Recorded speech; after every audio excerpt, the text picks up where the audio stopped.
Oke, selamat pagi. Assalamualaikum warahmatullahi wabarakatuh. Waalaikumsalam. Terima kasih atas kehadiran Bapak Hanif Al-Fatah MKOM dan Bapak Dr. Dhani Aryatmanto MKOM selaku tim penguji dari seminar hasil penelitian tesis Bapak Win Fitrian Rosandri. Ya, Pak Win, seminar hasil penelitian tesis ini tidak ada status lulus nggak lulus ya, jadi ini tidak ada nilainya, tetapi sangat bernilai karena besar harapan ada masukan-masukan dari tim penguji supaya nanti kualitas hasil penelitian Pak Win semakin meningkat dan Bapak semakin siap untuk menempuh ujian tesis. Oke, silahkan Pak Win untuk bisa share paparan hasil penelitian tesisnya. Baik, terima kasih Bu Emma. Saya langsung mohon izin untuk share screen.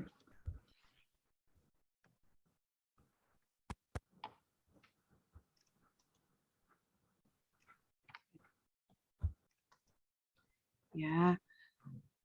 Slide-nya sudah kelihatan ya Bapak Ibu? Oke, nah sebaiknya Pak Win berdoa terlebih dahulu supaya lebih lancar dan lebih tenang ketika paparan. Mengawali di hari ini, mari kita berdoa menurut agama dan kepercayaan masing-masing. Semoga di hari ini diberi kemudahan. Bismillahirrahmanirrahim. Berdoa dimulai.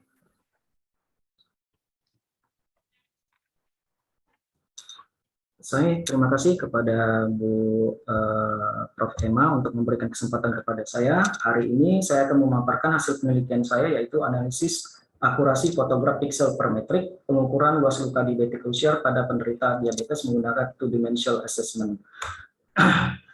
Nah, terima kasih pada pembimbing satu saya, Prof. Emma, kemudian pembimbing dua saya, Pak Agung Budi Prasetyo. Saya sendiri adalah Win Fitrian Rosandri dengan NPM 1977-1201. Selamat berkenalan juga Bapak Dr. Hani Aryatmanto MKOM, kemudian Pak Hanif Al-Fatah dan Prof. Dr. Emma Utami sebagai Dewan Penguji saya yang akan diseminarkan hari ini pada tanggal 4 Januari 2002. Semoga majelis ilmu pada pagi hari ini menjadi amal jariah kita dan bermanfaat bagi semua. Amin ya rabbal alamin. Bapak Ibu, kenapa saya memilih diabetes? Ini adalah general background dari penelitian saya, yaitu pertama, diabetes itu adalah penyakit mematikan nomor 6 di dunia. Nah, ini sangat menarik karena penderitanya lebih dari 452 juta penderita, ini menurut laporan dari IDF. Indonesia itu peringkat ke-6 di dunia setelah Cina, India, Amerika Serikat, Brazil, dan Meksiko. Kemudian penderita diabetes itu diperkirakan akan mengalami kejadian seumur hidup atau tidak tersembuhkan antara 15 sampai 25%. Kemudian penyakit diabetes itu ternyata penyakit yang sukar disembuhkan dan besar sekitar 30-40% di tahun pertama kesembuhan itu akan mengulang kembali. Kemudian luas luka diabetes itu sama dengan metode pengobatannya. Jadi kalau misalnya luka yang besar, metode pengobatannya berbeda. Kemudian jika sudah sembuh, metode pengobatannya juga berbeda. Kemudian untuk pengukuran luka masih manual menggunakan penggaris luka, yaitu nanti penggarisnya ditempelkan ke luka, sehingga ada kemungkinan bahwa penggaris itu tidak steril akan menjadi contaminated agent yang baru atau bakteri-bakteri yang baru. Kemudian untuk yang fokus penelitian saya, yaitu pertama, pengukuran luka itu masih menggunakan manual. Jadi ini adalah luka, kemudian ini adalah penggaris, diukur adalah panjang dan lebarnya luka, sehingga kalau diukur panjang dan lebarnya, maka luka yang diukur berbentuk persegi panjang. Nah, seperti ini. Jika ukurannya bersegi panjang seperti ini, maka area yang diukur akan menjadi tidak akurat. Kenapa? Karena ada area kulit yang bukan luka yang ikut terukur menjadi luas luka. Nah, ini karena tidak akurasi seperti ini, maka fokus penelitian saya adalah targetnya adalah mengukur luka sesuai dengan batas tepi luka, tidak menggunakan seperti manual seperti ini. Untuk persegi panjang seperti tadi, tidak, tetapi fokusnya pada contour image ya, atau batas tepi luka tersebut. Kemudian ini adalah beberapa sampel penelitian saya yang saya ambil sendiri. Data sampel ini saya ambil sebagai data primer, yaitu langsung dipoto kepada pasien lukanya, bukan dari data-data dari internet atau dari tempat yang lain. Mohon maaf Bapak Ibu kalau tidak kuat menahan melihat luka seperti ini ya, karena pengalaman pertama saya memang begitu saya mendokumentasikan luka, itu terasa mual bahkan sampai muntah seperti itu, karena tercium bau darah dengan nanah itu luar biasa sekali. Nah, ini adalah sampel penelitian, salah satu sampel penelitian itu pengukuran luas luka digital dan manual. Kalau untuk yang digital ini adalah foto lukanya, kemudian ini ada aruko marker, nanti saya akan jelaskan apa fungsi aruko marker itu. Kemudian ini nanti akan diolah di dalam aplikasi, kemudian ini akan melakukan segmentasi baris tepi luka yang di blok in the improvement ini masih ada hasil improvement. Kemudian ini adalah hasil pengukuran luka secara digital.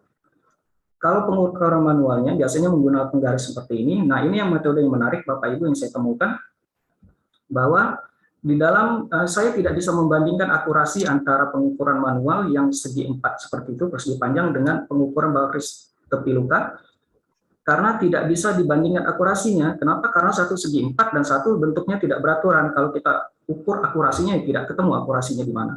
Nah, saya menemukan sebuah metode baru, yaitu menggunakan dengan mika. Jadi mika ini adalah yang putih ini adalah mika. Saya tempelkan ke luka, kemudian saya gambar garis tepi dari luka tersebut. Kemudian saya bentangkan benang. Nah, di sini sebenarnya warna hijau ini ada benang. Yang kecil ini adalah benang. Setelah saya bentangkan benang di sekeliling luka yang sudah digambar itu, kemudian saya lakukan pengukuran panjang benang tersebut. Sehingga saya dokumentasikan PB ini seperti ini. PB adalah panjang benang 21,3 cm. Dan ini sudah saya mendapatkan approve dari beberapa profesor associate, dari lulusan dari Jepang 3 orang, kemudian dari Thailand 2 orang yang ada di klinik Kitamura saya, sudah mendapatkan persetujuan dan mungkin akan mengkaji lebih dalam teknik yang saya gunakan seperti ini. Kemudian untuk rumusan masalah saya ada 2. Pertama, seberapa besar tingkat akurasi pengukuran luas luka two-dimensional assessment menggunakan teknik fotograf pixel per metrik jika dibandingkan dengan pengukuran manual yang selama ini digunakan perawat luka. Yang kedua, faktor apa saja yang mempengaruhi tingkat akurasi sehingga teknik ini mendapat akurasi yang paling baik. Kemudian tujuan dari penelitian saya, yaitu penelitian ini dilakukan untuk mengetahui tingkat akurasi pengukuran luas luka di titik Usher menggunakan metode two-dimensional assessment dengan teknik fotograf pixel per metrik. Hasil akurasi yang diharapkan adalah 90% dari metode manual two-dimensional assessment. Kemudian penelitian ini dilakukan untuk mengetahui berbagai faktor penentu yang mendapatkan akurasi paling baik dari segi tingkat pencahayaan, batas warna kulit, kemudian besar kecilnya piksel gambar. Berangkat dari itu, maka saya harus membatasi masalah, yaitu satu, batasan masalah saya adalah pengukuran luka ini dibatasi oleh objek luka hanya diabetik Usher pada luka pasien diabetes di klinik Kitamura Pontianak, Kalimantan Barat. Objek luka dibatasi sebanyak 7 sampel dengan rentang umur 30-60 tahun. Kemudian pengukuran luas luka menggunakan teknik fotograf pixel per metrik 2 dimensi. Alat yang digunakan berupa kamera dengan pemrograman Python, OpenCV, library Aruko dengan teknik contour image processing. Kemudian gambar akan dibuat ke grayscale dan dilakukan morfologi, dilasi, dan erosi. Akurasi luka akan dibandingkan dengan akurasi pengukuran manual dalam satuan milimeter. Kemudian kondisi luka yang diukur adalah kondisi yang dapat dijelas batas kulit dan lukanya, warna, bukan luka yang melebar atau memanjang atau yang melengkung, yang tidak dapat diukur. Nah, luka yang diukur adalah luka 2 dimensi, yaitu lebar dan tinggi, bukan luka 3 dimensi, lebar, tinggi, dan kedalaman. Posisi pengambilan gambar luka dilakukan dengan derajat kemiringan 80-90 derajat dengan iluminasi cahaya sebesar 900 lux. 900 lux kalau kita jabarkan bahwa cahaya di ruangan, tetapi masih ada sedikit sinar matahari yang masuk. Kamera yang digunakan pengukuran luka mempunyai ukuran 3:4 resolusi 10 megapiksel. Gambar yang dihasilkan dengan ukuran maksimal adalah 3000 x 4000 12 megapiksel dan minimal 800 x 600 piksel dengan aspek rasio 3:4 dalam posisi landscape. Jadi dia nggak bisa portrait.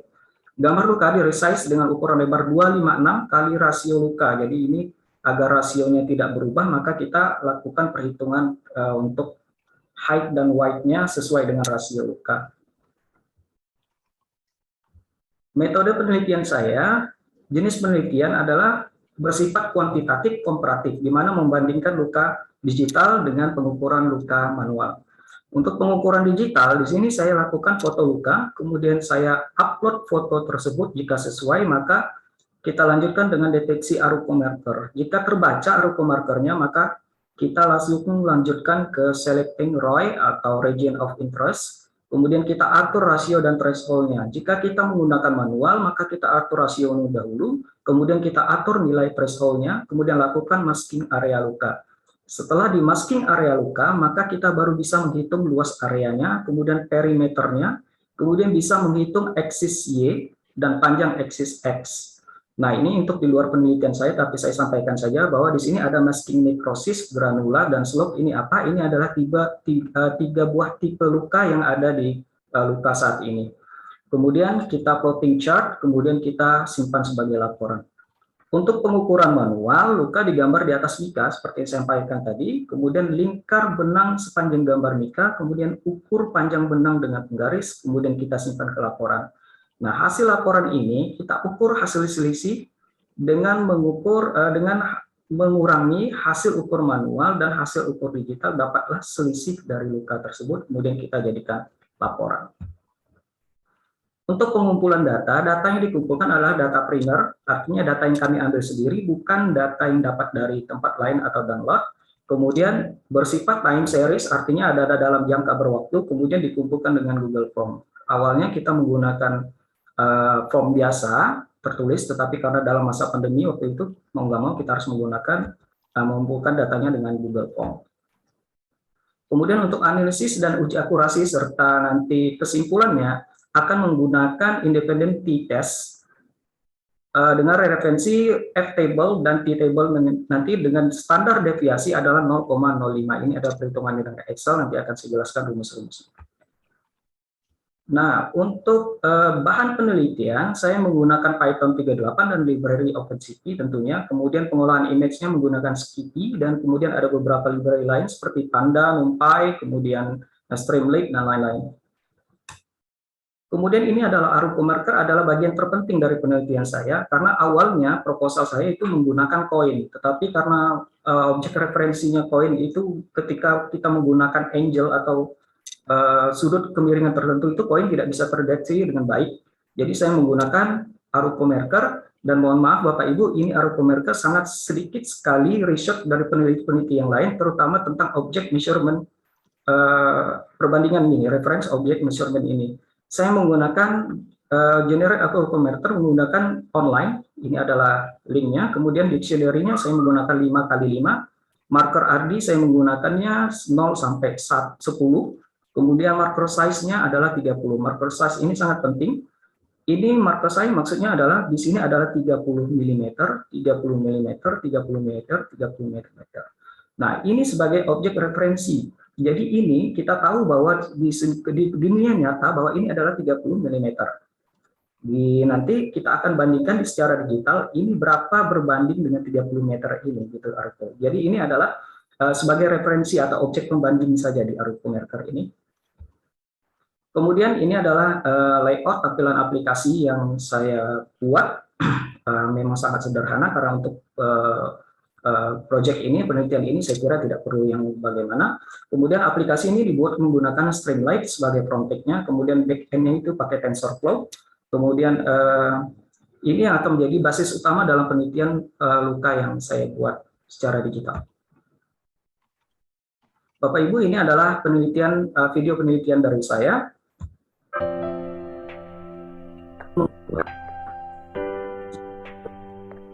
Karena semua library Python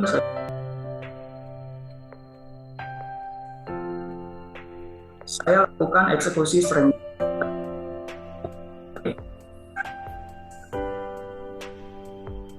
Ini adalah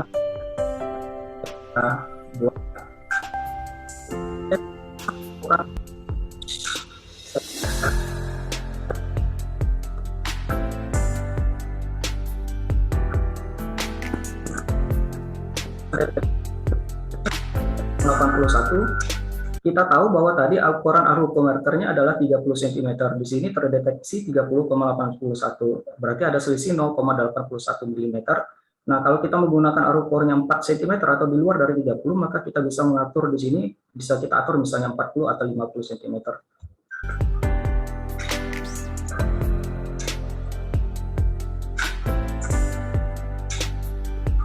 Kemudian setelah kita deteksi aruko marker, kemudian kita lakukan selecting point. Ini artinya meminimalisir atau kita meminimalisir bagian yang akan kita teliti nantinya, bagian yang akan kita teliti. Fokus pada bagian itu, region of interest.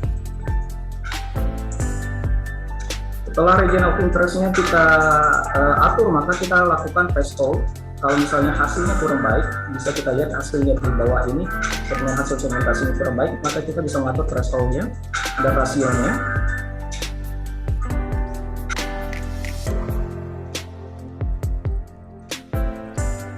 Kemudian ini adalah hasil segmentasi dari lukanya tersebut. Bisa kita lihat bahwa areanya, kita dapat menghitung areanya, yaitu 362,22 square millimeter. Kemudian perimeter ini yang akan kita gunakan untuk membandingkan nanti perimeter dengan pengukuran luas luka secara manual. Granulation, slope, dan microtic ini hanya bonus saja, nanti tidak akan dibahas oleh penelitian. Nah, ini cara pengukuran secara manual. Saya menggunakan timah ya, timah kawat solder itu karena lebih fleksibel. Awalnya saya menggunakan benang, tapi benang itu susah sekali dibentuk mengikuti kontur dari luka itu. Yang ini adalah mika, di bawahnya adalah mika, yang putih ini adalah mika.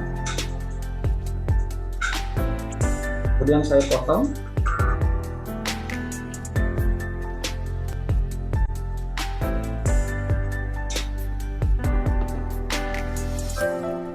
Kemudian saya ukur panjang kawat tersebut.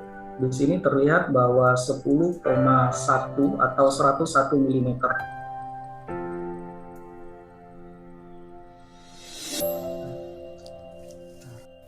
Kemudian saya dokumentasikan bahwa panjang benang PG itu adalah panjang benang, yaitu 101 atau 10,1 cm. Nah, ini nanti adalah panjang benangnya adalah 10,1 atau 101 mm. Kemudian yang akan saya bandingkan nanti adalah parameternya. Parameternya di sini adalah 100,51 mm. Semuanya dalam satuan milimeter.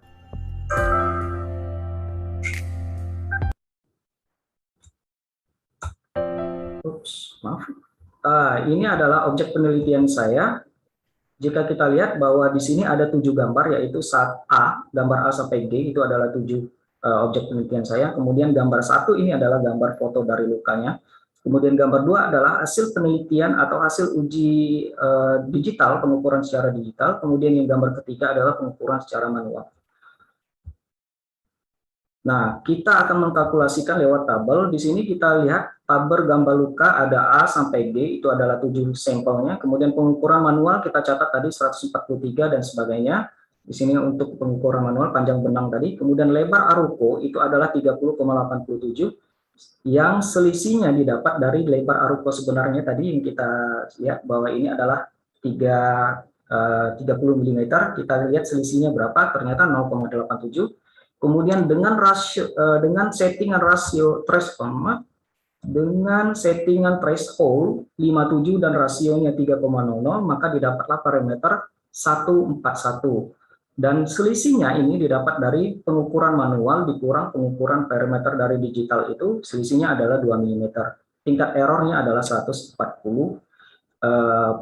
1,40%. Kemudian saya melakukan rangkuman dengan menggunakan grafik. Tingkat error yang tertinggi itu adalah 5,75% di luka D, kemudian 0,49% luka E. Kenapa terjadi error yang tertinggi dan terendah? Maka kita akan lihat di rangkuman tabel ini. Error terbesar adalah gambar D sebesar 5,75%. Kenapa bisa seperti itu? Maka kalau kita lihat pada gambar ini, yang ini adalah error, adalah pengukuran secara digital yang hijau, kemudian kuning ini adalah pengukuran secara manual. Kalau kita lihat hijau itu benar sekali, yang diukur adalah kontur atau baris tepi dari luka, sedangkan yang manual itu ternyata mengarsir luka yang sudah sembuh atau luka kering. Ini adalah luka yang sembuh, juga diarsirnya. Mungkin ini yang mengambil sampel ini adalah bukan expertnya, tetapi mungkin mahasiswa, jadi mereka tidak tahu harus mengambil luka yang mana. Nah, ini menjadi satu pertanyaan bagi saya, apakah nanti ada standar untuk pengambilan luka itu dijelaskan kepada perawat luka atau tidak. Nah, seharusnya yang diambil secara teori maupun praktis, seharusnya yang diambil adalah garis luka yang kering, yang basah, bukan yang kering. Makanya ada perbedaan error yang besar sebesar 5,75%. Nah, ini menjadi salah satu tujuan penelitian saya. Kenapa hal ini bisa terjadi? Maka itulah yang terjadi karena tadi ada kesalahan dalam pengarsiran ini luka secara manual. Kemudian kenapa ada error terkecil? Kalau kita lihat ini adalah gambar E, error terkecilnya adalah 0,49%. Kita lihat bahwa luka secara visual itu dapat dilihat dengan jelas batas kulit dan lukanya. Jadi tidak ada kebingungan antara pengukuran manual dengan pengukuran digital. Ini sangat jelas sekali kita lihat perbedaannya. Nah, ini menjawab salah satu tujuan dari penelitian saya yang sebelumnya saya sampaikan.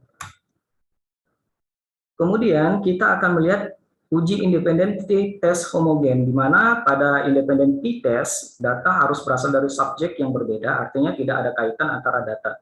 Artinya di sini tidak ada kaitan antara variabel X1 dan X2, yaitu X1 pengukuran manual dan X2 adalah pengukuran secara digital. Maksudnya objeknya sama, tetapi untuk cara pengukurannya berbeda. Nah, kita pangkatkan kedua variabel tersebut, kemudian kita rata-ratakan, kemudian kita totalkan, dan tujuan t-test ini adalah untuk mencari apakah ada perbedaan signifikan antara dua variabel yang berbeda. Apakah ada perbedaannya, begitu. Ini tujuannya untuk t-test.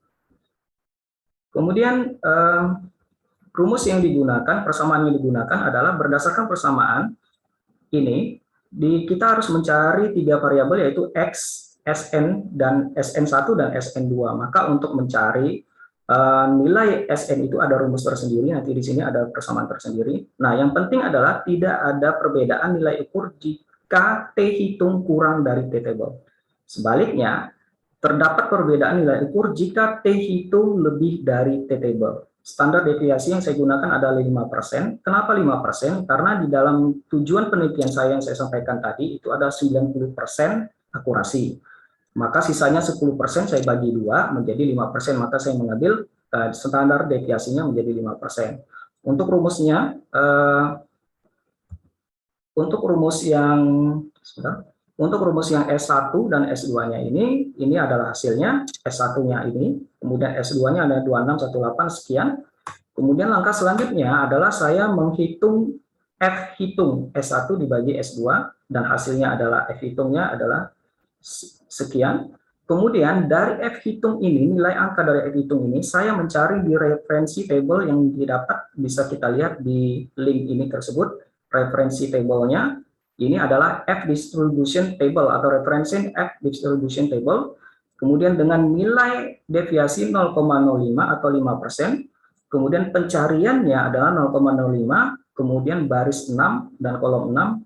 Dari mana dapat 6 ini? Karena 6 ini dapat dari N-1. N itu adalah jumlah data, yaitu 7 dikurang 1 berarti 7.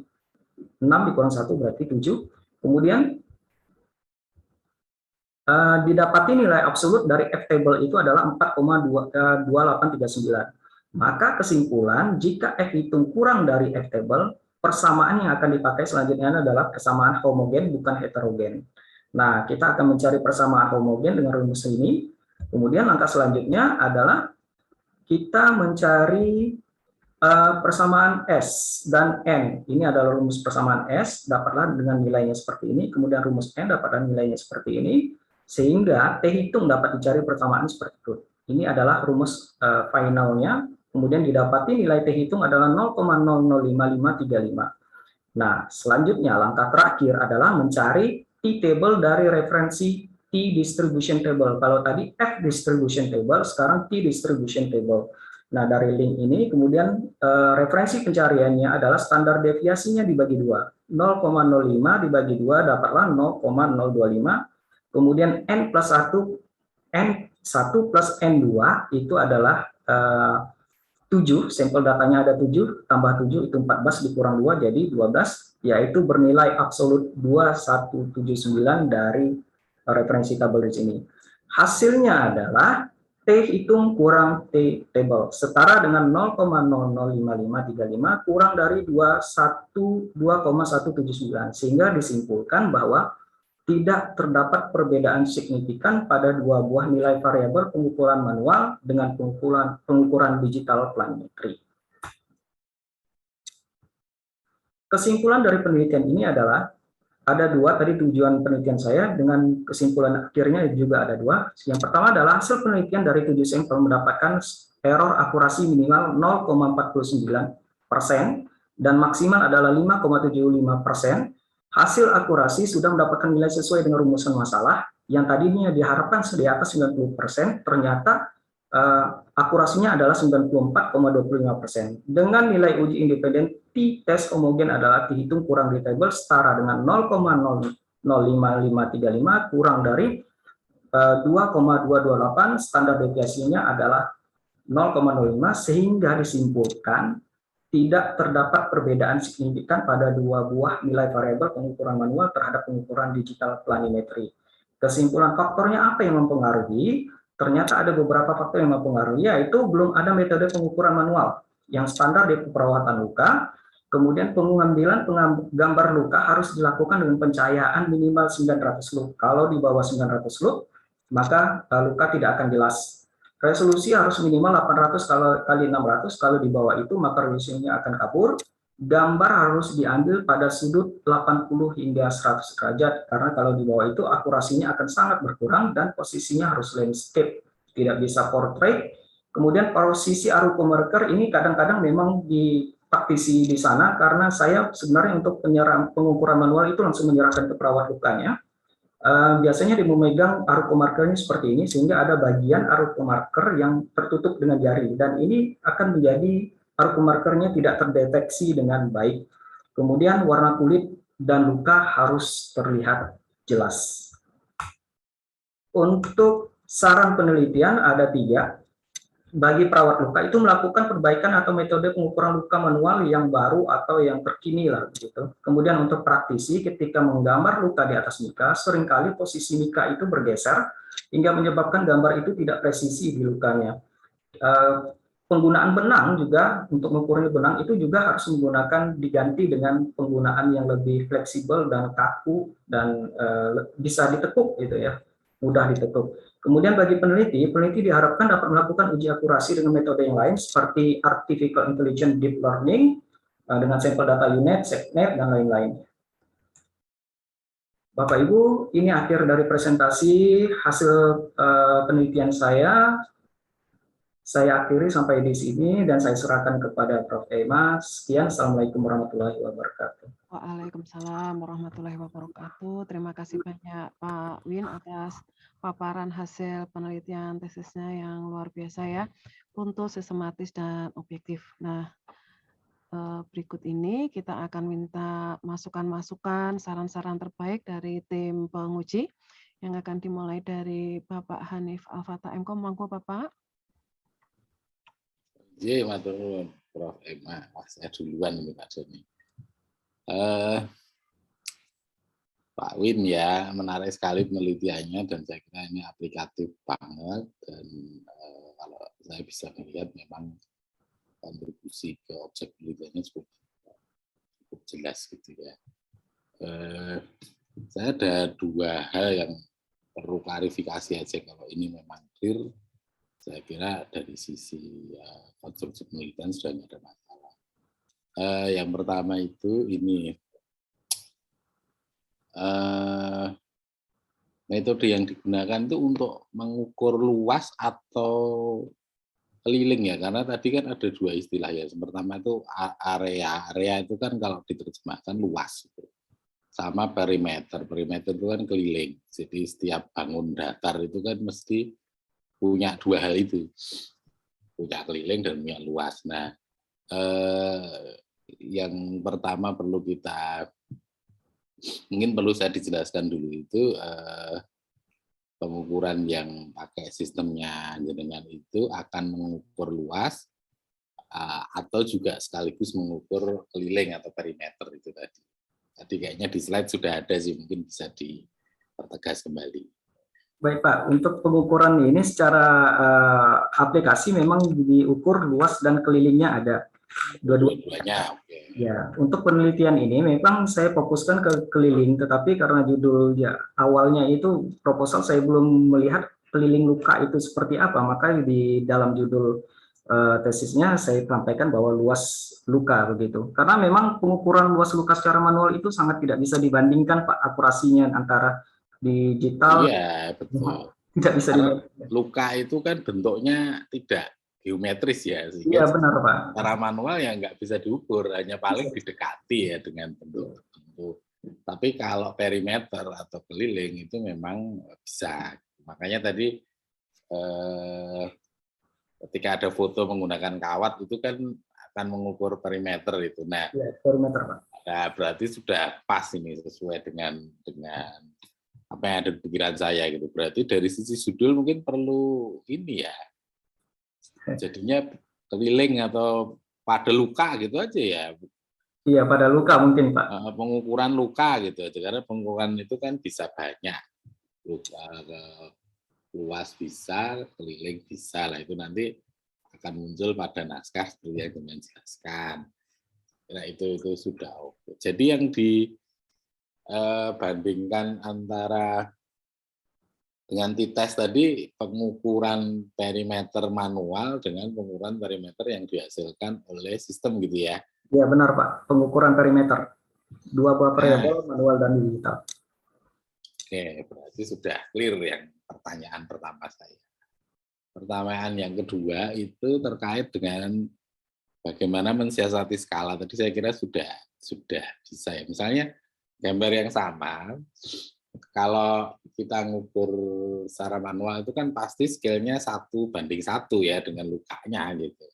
Tetapi kalau foto itu kan kadang-kadang kalau kita ambil jarak fotonya dekat dengan jarak fotonya jauh kan garis itu bisa jadi beda lah. Penelitian ini mengakali skalanya gimana itu? Pakai acuan apa gitu? Tadi kayaknya sudah ada. Ya, kalau untuk acuannya itu kita menggunakan namanya Arupo marker, Pak. Yang seperti saya lihat ini ada Arupo marker.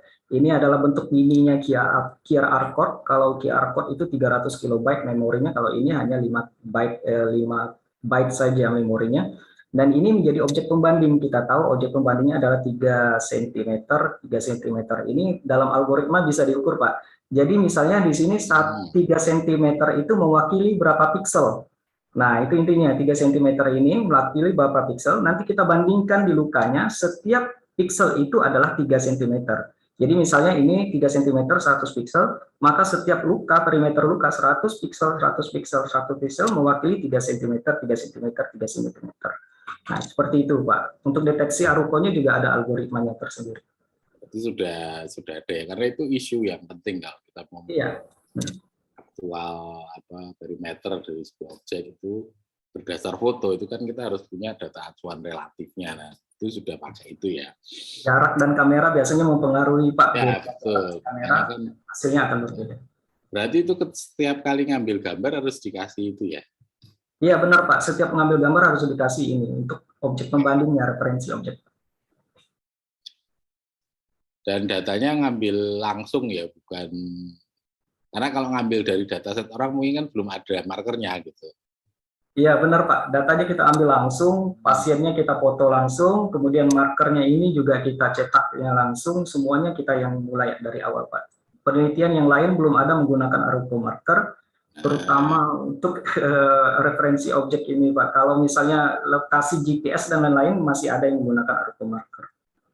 Nah itu Mas, jadi bagian itu menurut saya bagian yang sangat penting untuk penelitian Anda karena tidak banyak yang melakukan kan, atau kita boleh katakan itu kan novelty dari penelitian, bagaimana mengukur luka dengan foto yang kemudian penskalaannya menggunakan marker seperti yang dilakukan oleh penelitian inilah. Itu mungkin perlu diberikan faktor pembahasan lebih banyak gitu ya, sehingga ada hal baru yang kita sajikan ke pembaca gitu.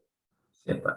Nah, itu sejalan dengan rumusan masalah yang dengan tulis ini ada faktor apa saja yang mempengaruhi tingkat akurasi sehingga teknik ini mendapat akurasi yang paling baik. Itu kan berarti yang pertama skala kan, skala ini harus harus 1:1. Ada marker relatif yang digunakan untuk mengukur ukuran dari gambar, walaupun gambar itu nanti di zoom in atau di zoom out gitu ya. Nah, itu bagian pertama yang perlu ditulis. Yang kedua tadi foto ya, terkait dengan foto itu kan lumens dari cahaya dan seterusnya, itu juga ini jarak pemotretan ngeblur atau tidak gitu ya. Iya, benar. Nah, itu sudah Anda tulis belum di kesimpulan? Karena kan itu rumusan masalah harus dijawab tuh. Sudah Pak, untuk di kesimpulan sudah saya tulis ada 900 lux, yang minimal 900 lux pencahayaan. Yang skala itu udah, itu penting itu. Kalau skala belum Pak, di kesimpulannya saya belum menulis. Nah, jadi faktor yang menghasilkan akurasi itu yang pertama tentunya skala dari gambar itu harus akurat ya, mewakili perhitungan 1:1 ketika kita mengukur secara manual, dan ini diimplementasikan dengan marker yang Anda buat. Itu saya kira kesimpulan yang penting itu. Baru kemudian ya yang lain gitu, misalnya gambar dan seterusnya. Kalau digeser dan seterusnya nggak ada masalah ya. Misalnya gambar yang sama tapi kita rotate begitu, nanti dia tetap menghasilkan perimeter yang sama, harusnya iya. Gitu. Ya, perimeternya sama Pak, asal tidak dia di landscape Pak, portrait. Kalau portrait tidak, dia harus landscape, harus sama-sama landscape. Meskipun terbalik gambarnya tetap bisa, kecuali dia di mirror Pak, tidak bisa. Arupa markernya tidak terdeteksi kalau di mirror. Ya. Kalau hanya di rotate gitu bisa Pak, tapi kalau di mirror ya nggak bisa. Oh, ini berapa gambar ya? Berarti jenengan ngukur manual yang pakai kawat tuh? Ada 7 Pak, 7 gambar sektor. Meskipun sebenarnya yang saya ambil itu ada 30 lebih gambar Pak, tapi yang saya seleksi menjadi 7 saja. Enggak, kalau ini sih banyak sedikitnya data nggak terlalu berpengaruh ya, karena kan ukuran itu pasti gitu loh, nggak bias. Kecuali statistik yang skala Likert atau yang lain itu kan banyaknya data ngaruh. Kalau ini kan benar. Ada selisih yang cukup tinggi itu kalau saya lihat ya di gambar tertentu, gambar D gitu, 5% itu kira-kira kenapa ya Mas? Itu kesalahan bagus loh, manual itu Pak. 0,000 sekian gitu. Kalau misalnya di pengukuran secara digital itu sudah tepat Pak pada area tepi batas luka, tapi untuk pengukuran manualnya sebagai pembanding itu ternyata mereka mengambil tepi batas luka yang sudah sembuh. Jadi kan luka itu kan mengecil Pak. Bagian yang mengecil itu, bagian yang sembuh itu ternyata yang diarsir dengan cara manual. Harusnya tidak diarsir karena secara teori maupun praktis di keperawatan luka itu yang diarsir adalah luka basahnya, bukan luka yang sudah keringnya itu Pak. Hanya kesalahan justru yang manualnya ini ya. Iya, manualnya Pak, hanya kesalahan miss di manualnya. Harusnya bisa lebih 0, itu Pak, sama dengan yang lain. Karena lukanya tidak terlalu rumit, saya kira. Untuk backgroundnya juga untuk batas luka dan kulitnya bisa terlihat dengan jelas, saya kira, untuk gambar. Oke, berarti beberapa hal yang tadi sudah saya mohon klarifikasi sudah dijelaskan dengan baik. Paling pada judulnya tadi ya Mas ya. Mungkin kesimpulan perlu di stretching lagi bahwa penggunaan aeromarker yang sampai jelaskan itu saya kira teknik yang sangat bagus untuk case-case yang nanti hampir sama. Misalnya mencari panjang kebocoran itu kan juga sama kan. Iya. Kita punya retakan pada dinding atau apa itu kan tekniknya hampir sama, dan itu perlu marker juga untuk menentukan panjang real gitu ya, tidak berdasar skala pada gambar. Baik, Prof. Matur nuwun, ini penelitian yang luar biasa pagi ini. Iya. Sukses loh Mas Win ya. Siap, terima kasih Pak. Terima kasih banyak apresiasinya dari Pak Hanif. Saya sampaikan ada 4 hal, saya ringkas. Jadi pertama tadi ya terkait dengan konteks mengukur area, tadi luas atau keliling gitu ya. Ini kemudian nanti kita tindak lanjuti dengan revisi judul yang lebih dispesifikan, misalkan dengan pengukuran perimeter luka. Yang berikutnya, dari paparan Pak Win tadi yang sudah dieksplorasi sama Pak Hanif, banyak sekali novelty yang sesungguhnya Bapak hasilkan dari penelitian ini. Ini lebih ditonjolkan Pak, baik dari bab 1 sampai dengan nanti paparan analisis pembahasan. Yang ketiga adalah faktor-faktor yang mempengaruhi akurasi berdasarkan hasil uji coba yang sudah Bapak lakukan, itu juga perlu di-declare gitu, perlu disampaikan. Yang terakhir ini tadi disampaikan Pak Win ada beberapa kesalahan perlakuan gitu ya, secara manual gitu, itu juga menarik untuk dibahas Pak, karena itu bisa disedekahkan nih pengetahuannya bagi penelitian berikutnya ya. Oke, yang berikutnya kita lanjutkan ke Bapak Dr. Dhani Aryatmanto, monggo Bapak. Baik, terima kasih Prof. Emma. Selamat pagi Pak. Selamat pagi Pak Win. Iya Pak, selamat pagi. Oke, baik.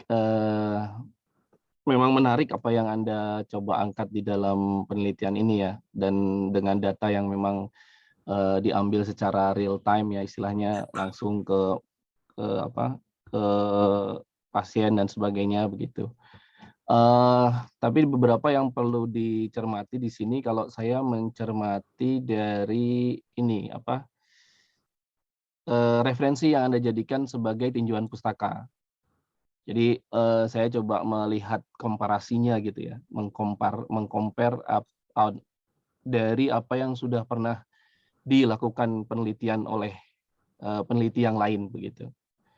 Nah, kalau kita cermati dari beberapa paper yang Anda sampaikan di bab 2, itu kan juga sudah banyak penelitian yang terkait dengan mengukur area luasan dari luka ini gitu ya, luka diabetes ini gitu ya. Hanya yang membedakan mungkin metodenya. Nah, beberapa yang saya cermati ada yang sudah menerapkan dengan SVM, ada prosesnya begitu. Kemudian ada juga yang dengan Raspberry Pi begitu. Nah, pertanyaannya itu sebetulnya ke arah gini, Mbak. Kenapa kok Pak Win itu kok kembali ke metode tradisionalnya? Apa yang menjadi parameter per analisa Anda gitu? Sedangkan penelitian-penelitian yang sebelumnya yang sudah ada ini bahkan sudah ada yang menggunakan konsep support vector mesin dan sebagainya. Itu kenapa Pak mengarah ke ini, kalau disebut ini yang dilakukan oleh Pak Win ini dikatakan sebagai tradisional method, Pak. Jadi metode yang masih tradisional, artinya tidak melibatkan yang seperti Pak Win bilang, ada deep learning, kemudian ada machine learning begitu. Bahkan mungkin belum masuk ke ranah optimization method gitu ya. Nah, pertanyaan awalnya itu sebetulnya kenapa masih mengarah ke tradisional method begitu? Ya, karena di dalam jurnal penelitian yang saya kutip itu Pak, di bab 2, mereka itu hanya menggunakan bukan menguji akurasi pertama, kemudian mereka tidak mengukur luas lukanya itu sendiri, hanya melakukan segmentasi Pak, segmentasi luka. Jadi segmentasi luka, oke. Iya. Jadi di sini saya hanya menggunakan secara tradisional agar ini bisa diukur dan diuji akurasinya gitu Pak. Kalau yang di lain itu hanya segmentasi, kemudian yaitu kebanyakan segmentasi Pak, menggunakan SPM dan lain-lain klasifikasinya. Oke, tetapi mungkin perlu dicermati sih Pak ya, apa memang dia bicara di situ atau memang sebetulnya juga dia mengkalkulasi luasan area dan sebagainya gitu. Karena kalau mohon maaf ya kalau saya share sedikit ya berkaitan dengan itu ya. Nah, ini salah satu paper yang saya lihat di referensinya Pak Win.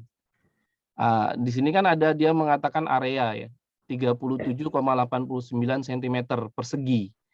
Nah, ini apa dia bicara area luas luka atau hanya bagaimana Pak Win? Kalau di sini Pak, ini kalau kita lihat untuk yang tekniknya ini close seperti ruler dan kondir, ini adalah alat Pak, alat pengukur luka secara manual. Oke, ini kan yang bagian bawah. Iya, Nah, ini bagian adalah atas ini kan MATLAB Pak, dia pakai software. benar Pak, tapi di sini kalau kita lihat gambarnya di sini, dia ini pakai menggunakan mika juga Pak. Jadi mika ini ada garis, ini memang alat nih Pak, yang garis-garis ini memang ada di keperawatan luka, kemudian ditempel juga di garis ini Pak. Di garis, kemudian nanti sepertinya kalau menurut saya dia menggunakan segi 4 juga Pak, bukan di area lukanya ini. Kalau area luka dibandingkan dengan ruler ini nggak bisa Pak. Oke, ini perlu dicermati ya Pak Win dalam prosesnya ya. Jadi ini adalah comparison hasil dari riset seseorang di mana dia membandingkan antara konsep-konsep yang ada dengan apa yang dia gunakan. Jadi teknik yang dia pakai, dia menggunakan kemungkinan yang terjadi adalah dia menggunakan MATLAB software Pak. Iya. Jadi dia tidak menggunakan alat ukur manual. Dia menggunakan konsep segmentasi, kemudian dia lakukan proses segmentasi sehingga mendapatkan area yang seperti Bapak Win lakukan dengan alat tadi apa? Timah itu ya. Ya, buat area begitu yang Pak Win lakukan secara manual. Tetapi kalau di research-nya dia ini, dia sudah menggunakan software Pak, pakai MATLAB. Maka di sini dia memberikan suatu proof cara perhitungannya di mana metode yang dia gunakan menggunakan MATLAB itu mempunyai nilai lebih akurat begitu Pak. Jadi ini dia membuat komparasi dari beberapa cara perhitungan yang kemudian terakhir dia menggunakan MATLAB. Dan dia mendapatkan luas sekian. Dia ingin memberikan pembuktian bahwa metode dia itu lebih akurat begitu Pak. Baik, kalau berdasarkan paper gitu. Tapi perlu dipertanyakan Pak, karena ini kalau kita mengatakan bahwa ini adalah akurasi ini dibandingkan MATLAB dibandingkan dengan apa? Kalau dibandingkan dengan ruler, maka di sini kita jelas 9,0 kali 50 berarti itu adalah persegi 4. Kalau luka itu kan bentuknya tidak beraturan Pak. Jadi begini Pak, saya ini kan Pak ya. Dalam prosesnya nanti punyanya Pak Win akan bagus. Pemasukan saya, punyanya Pak Win akan bagus kalau akhirnya Pak Win juga mengkomparasi dengan teknik-teknik yang ada di sini, Pak. Jadi Pak Win ingin membuktikan bahwa metode yang Pak Win gunakan is better, gitu, lebih baik daripada konsep-konsep yang mereka lakukan. Nah, pembuktian itu tidak bisa dilakukan dengan cara berdebat, Pak. Ya. Iya, jadi tidak bisa dilakukan dengan cara itu, tapi dilakukan dengan data. Jadi kalau misalkan Pak Win menggunakan metode yang tadi Pak Win ceritakan, lalu menghasilkan suatu output, ya, tinggal Pak Win tambahkan nih di bawah mungkin atau di atas metodenya Pak Win begitu. Dan Pak Win ingin membuktikan bahwa pengukuran yang Pak Win lakukan itu lebih baik dari pengukuran-pengukuran yang lain begitu. Itu agar bisa menjadi proof dan itu menunjukkan improvement Pak kalau dalam riset. Nah, seberapa improvementnya yang bisa dibuktikan oleh Pak Win dalam prosesnya, nah itulah masuk dalam kolom difference gitu Pak. Nah, jadi riset di situ sebetulnya membuktikan dalam konteks komparasi. Kalau dalam prosesnya katakanlah teknik yang Pak Win gunakan yang disebut apa tadi menggunakan marker untuk menghitung pixel dan sebagainya, itu novelty-nya bahwa teknik itu belum pernah digunakan. Tapi ketika bicara result, ya, experimental result, hasil, nah itu harus di-compare, Pak. Kalau Pak Win hanya meng-compare pada satu konsep perhitungan, yaitu dengan manual, itu Pak Win baru membandingkan pada perhitungan yang secara manual, yang bisa dihitung secara live oleh Pak Win, begitu. Tapi kalau kita bicara paper, maka Pak Win harus mengkomparasi pada paper-paper yang sudah dipublish, kan begitu. Nah, jadi teknik yang sudah dilakukan oleh orang lain dalam konteksnya, kalau ini bicara tentang kontur pada area luka, dia kan juga mengambil segmentasi pada sisi yang ini, Pak. Gitu. Jadi dia bukan mengambil kotaknya. Dia mengambil ini, kemudian di sini ada figur dialog with the wound area and parameter result. Di situ tertulis total area 37,88 cm persegi dengan total parameter sekian sentimeter. Jadi konsep ini sudah kalau secara manual ya Pak, dibandingkan secara manual, ini sudah menggunakan konsep yang seperti Pak Win ceritakan begitu. Yang Pak Win menggunakan besi, timah, diakur begitu secara manual. Dia sudah tidak menggunakan itu, Pak. Dia sudah menggunakan langsung dengan mengambil segmentasinya gitu. Yang diukur sama aplikasinya ini sudah segmentasinya sehingga memunculkan total ini gitu. Nah, tidak ada permasalahan di sisi apa metode yang kita pakai. Gitu. Hanya ketika kita bicara tentang result, kalau kita ingin membuktikan bahwa result kita itu lebih baik, ya kita harus compare dengan metode yang lain gitu. Bahkan boleh saja Pak Win meng-compare dengan metode-metode yang sudah ada di sini, Pak.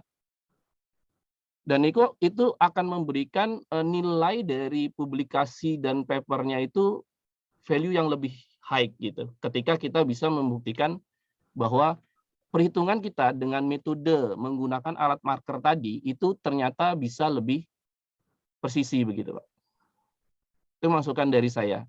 Karena dari yang ditulis oleh Pak Win baru meng-compare dengan cara yang manual. Gitu.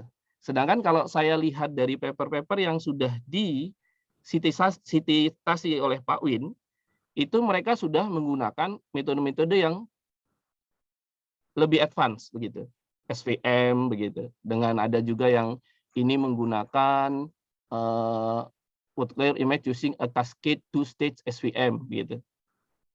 Nah, ini kan juga dia menghitung luas area dari yang diluka, tapi menggunakan tools, Pak. Iya. Pakai wood imaging setups using the capture box. Jadi dia bikin capture langsung pada luka, tapi kayaknya dia khusus pada luka kaki gitu. Iya, tidak bisa luka yang lain, Pak. Nah, disitulah ada beberapa yang bisa Pak Win sampaikan di situ.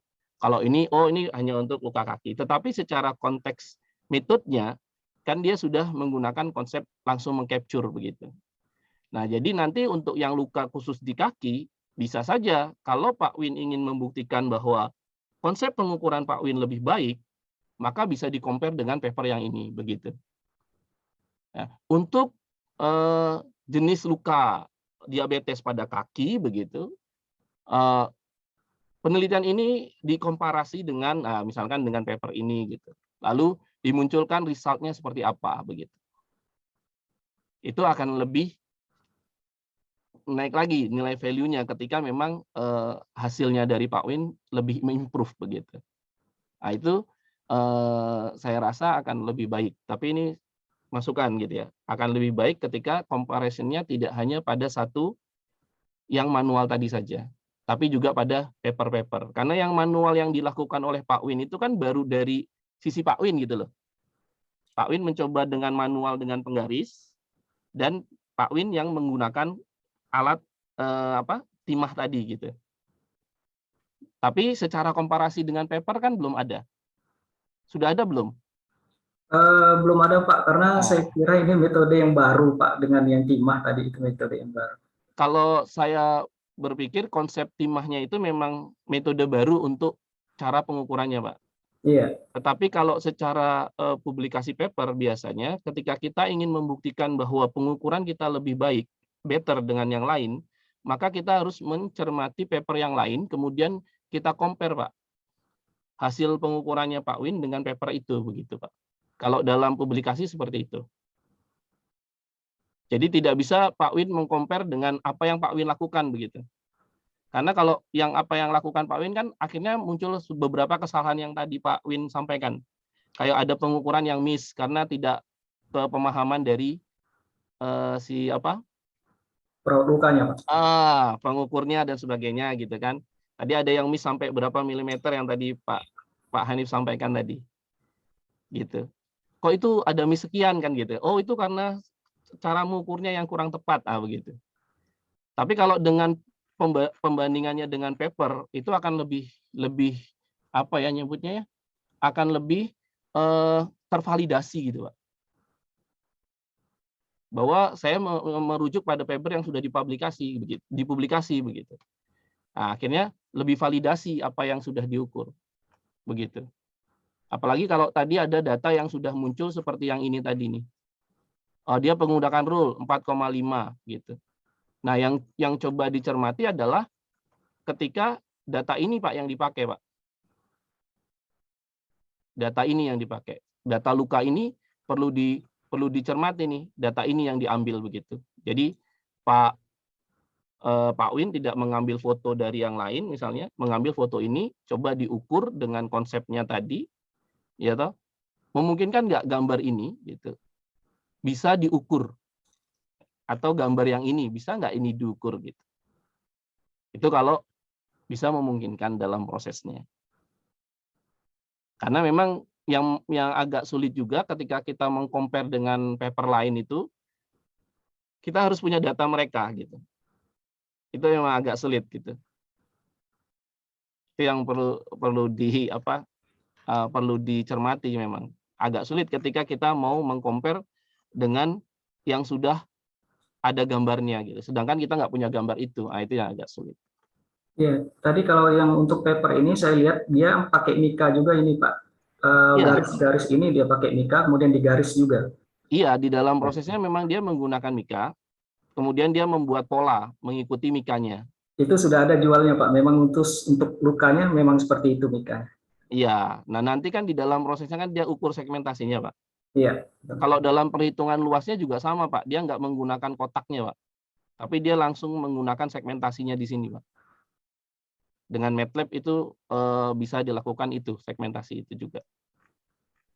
Nah, itu yang perlu dicermati, apakah memungkinkan bisa di-compare. Kalau tidak bisa di-compare ya saya rasa yang dibuat oleh Pak Win juga sudah bagus gitu. Hanya kalau meng-compare dengan apa yang kita lakukan akan tidak valid ketika kalau kita compare dengan yang sudah terpublish begitu. Itu aja sih perbedaannya gitu. Saran saya sih tinggal tergantung kondisi saja. Kalau memang bisa di-compare, coba dilakukan, tapi kalau tidak bisa ya yang sekarang sudah baik gitu. Dilakukan itu sudah baik. Nah, kemudian Pak untuk di sisi ini Pak penyampaian di hasil penelitian, kalau saran saya sih setelah saya cermati begitu, mungkin kalau misalnya antara gambar dengan tabel itu bisa ini Pak, tidak lompat-lompat begitu Pak. Jadi satu contoh misalnya di bab keempat itu ya, bicara hasil penelitian itu. Contoh, nah kayak gini Pak, misalkan gambar 35 bawah gambarnya Pak gitu. Jadi urut gitu. Tapi ada beberapa yang lompat begitu. Sudah mengatakan gambarnya, tapi gambarnya nggak muncul. Gambarnya ada di bawahnya gitu. Saran saya sih perlu dicermati untuk susunannya. Kalau nggak salah ada di gambar 4 berapa gitu. Ini kan 3 ya, ini masih. Nah, ini kan 315, 316 ini udah urut gitu. Tapi di bagian hasil 321 sudah 4 kalau nggak salah ya. 41. Nah, di sini Pak, pada gambar 43, tapi gambarnya di mana ya gambarnya? Gambarnya di bawahnya itu, Pak. Di bawahnya ada ya. Ya, Ada itu. tadi yang saya lihat dia gambarnya nggak ada, tapi baru muncul lagi di bawah-bawahnya gitu. Ya benar Pak. Saya lupa di mana gitu. Di pembahasan memang ada seperti itu Pak. Nah itu mungkin perlu di switch saja sih. Oke, siap. Susunannya. Ya itu saja Pak yang bisa saya berikan masukan kalau untuk hasil, cara penyampaian dan apa yang Pak Win research ini sudah menarik gitu. Menarik untuk bisa dikembangkan lebih baik lagi ke depan. Begitu Prof. Emma, terima kasih. Terima kasih banyak Bapak Dr. Dhani Ariatmanto. Ada 2 hal yang saya sarikan dari feedback Pak Dhani. Pertama adalah hasil penelitian Pak Win itu perlu dibandingkan dengan rujukan-rujukan publikasi ilmiah yang digunakan untuk membangun fondasi penelitian ini ya. Sehingga kontribusi yang dihasilkan dalam penelitian Pak Win sebagai novelty itu terukur performanya ya. Ada sebagian yang meningkat, ada yang tidak, itu temuan. Tapi yang penting terkonfirm gitu ya, terkonfirm. Yang berikutnya terkait dengan urutan atau kesesuaian penomoran gambar ya, itu perlu dicek dan perlu didekatkan.